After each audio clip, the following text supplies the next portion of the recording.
If you've ever used AT&T as your phone or internet provider, this is big news you'll want to pay attention to because AT&T has agreed to a massive $177 million settlement after two major data breaches that took place in 2019 and 2024, where millions of customer records were exposed, including names, addresses, phone numbers, and in some cases even more sensitive data, and now affected customers may be entitled to claim compensation of up to $7,500. But before you get too excited, it's important to understand the details. Because while the number sounds huge, not everyone will actually receive thousands of dollars, as the payout amount depends on several factors like the number of claims filed, and whether you can prove specific financial losses caused by the breaches.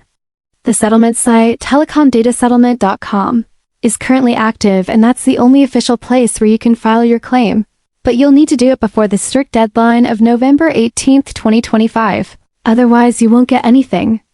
According to the settlement documents, payments are expected to start going out in early 2026, which means there's still a long wait before you'd see any results.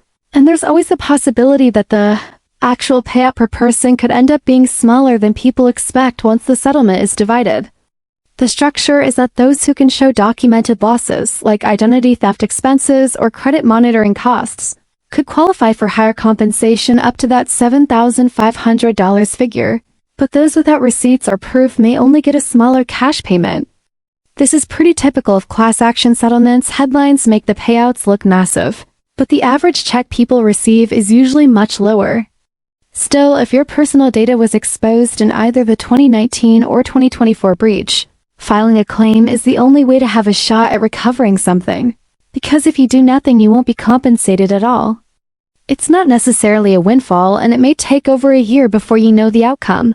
But since it costs nothing to file and only a few minutes to check your eligibility, it could be worth it for anyone who was affected.